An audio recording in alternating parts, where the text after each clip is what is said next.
Magandang araw mga bata. So, ngayon, bago tayo magsimula ng ating panibagong leksyon, maaari bang tumayo ang mga lahat upang labhin ang presensya ng Panginoon. Amen.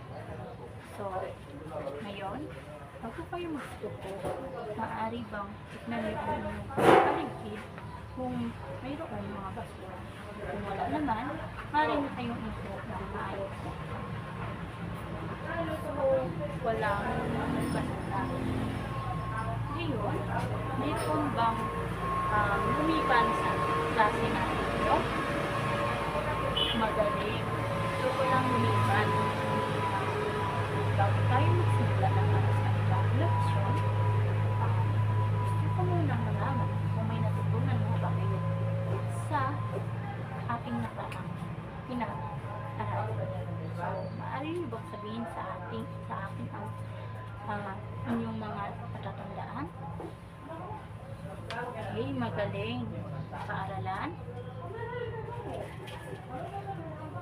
Ano pa? Okay, magaling. Paggamutan? Ano pa? Simbahan at tahanan. Magaling mga bata. Ngayon naman, mayroon akong inihandang mga litrato para sa inyo. At ang nais ko, inyong obserbahan at kukunin kung ano ang mga ito. Maliwanag ba mga bata? So, ayan.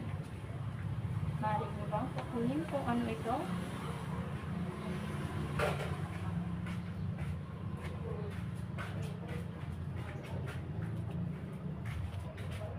So, ito ay sino? Ang matandang babae o si Lola.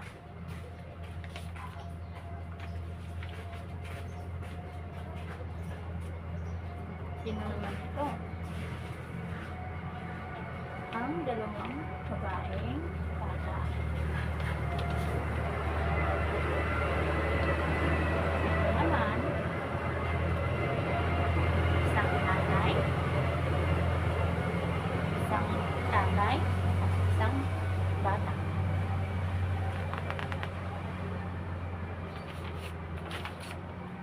So, ito naman. Yes, si Lolo.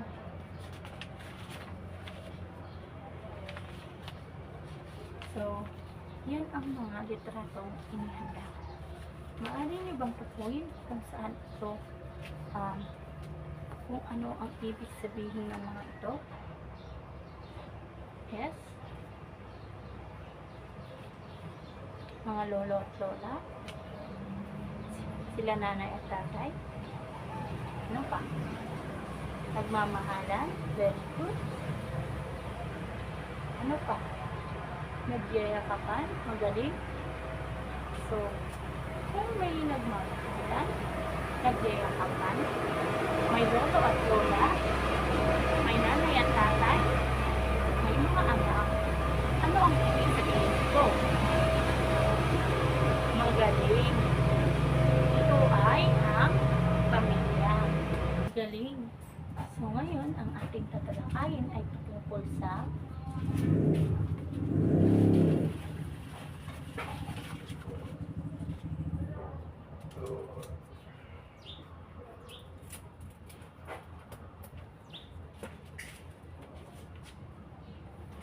mga kasapi ng pamilya. So, kung naririnig nyo ang salita ng pamilya, ano ang pumapasok sa inyong isip? Yes, smart. Magaling. Si nanay at tatay ng panganak. Sino pa nga ba? Maaaring si lola, si lolo,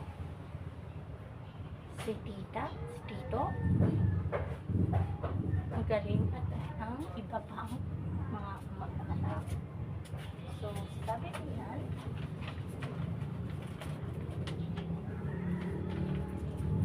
na ang pamilya daw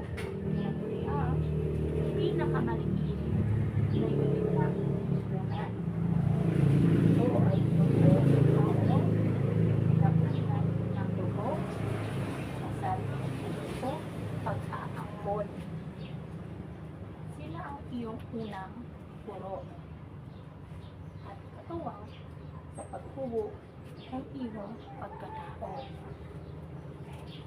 moralidad at mga pagpapahalaga. So sabi dyan, ang pinakamaliit daw ng unit ng community, komunidad ay ang pamilya. Ito ay binubuo ng isang ina, isang ama, at ang mga anak. So sabi ko pala, ang mga magulang daw natin ay ang ating unang guro. So, bukod doon, ano pa nga pa ang pamilya?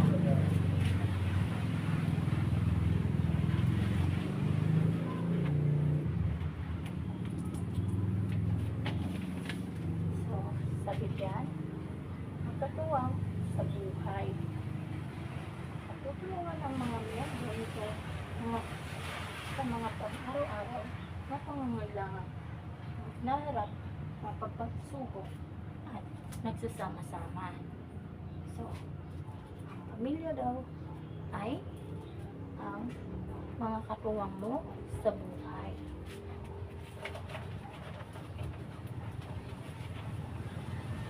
Sino? Sabi diyan, ito ay nagsisilbing kalungan kung saan nararamdaman ang pagtanggap, suportang emosyonal at ang pagmamahalan. So, sa isang pamilya ay binubuo din ito ng pagmamahalan. No? Simula pa nga lang ng ikasal sila nanay at tatay ay nabubuo na ang pagmamahalan. Huli,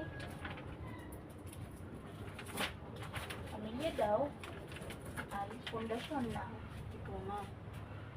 Sila ang nagbibigay ng edukasyon, gabay at moral na aral na nagiging sandigan ng isang bata upang maging mabuting mamamayan. No? Bukod nga sa pagmamahalan, no? Sabi nga sa una, ang ating magulang ay siyang unang ating mga guro. Ibig sabihin, sila ang nangunguna sa pagtuturo sa atin sa edukasyon, moralidad, at kung ano pa mga pagpupugali. No? O doon, no? Ang bata, no? Simula pa lamang na siya ipagnak na ina, ay sila na ang umuhubog sa pagkatao nito. Sa ating pamilya, nagmumula ang ating mga paniniwala, kultura, at iba pang pag-uugali. So, naintindihan niyo ba ang ating leksyon? Magaling. Kung totoo naintindihan niyo ang ating leksyon, ako ay itatanong sa inyo ng mga bagay na ating pinag-aralan. So, ang ating topic ay patungkol sa pamilya. Kung inyong tunay na natutunan ng ating leksyon, maaari nyo bang ibigay ulit muli sa akin ang mga miyembro ng mga pamilya ng ating pamilya? Yes? Nanay? Si tatay? Sino pa? Mga anak? Si lolo? Si lola? Very good. At mga kamag-anak? Magaling. Kung sila ay binubuo ng mga miyembro ng pamilya, maaari nyo bang sabihin sa akin kung ano naman ang binubuo ng isang pamilya? Ano? Pagmamahalan? Magaling? Ikaw? Sila ay magkatuwang sa buhay. Magaling. At sila din ang yes, pundasyon ng lipunan. Magaling. Sabi kanina, no? na ang mga magulang daw natin ay ang ating unang guro, magagaling. So, kung sila ang ating unang guro, ano kaya ang kanilang mga itinuturo?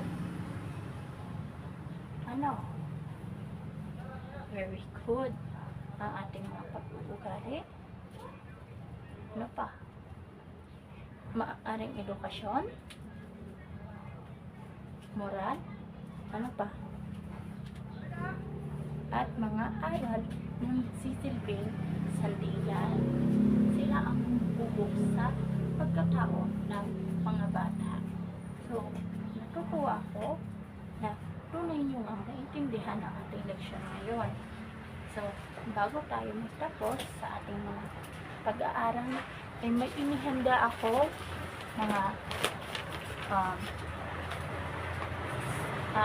katanungan para sa inyo. Ang nais ko ay maglabas kayo ng mga isang buo malinis na papel at sagutan ng ito. At pagkatapos ay ipasa. Sa likod naman ng inyong matatanggap ay may makikita kayong isa pang bond paper. Diyan ay nakasulat naman ang inyong mga aralin.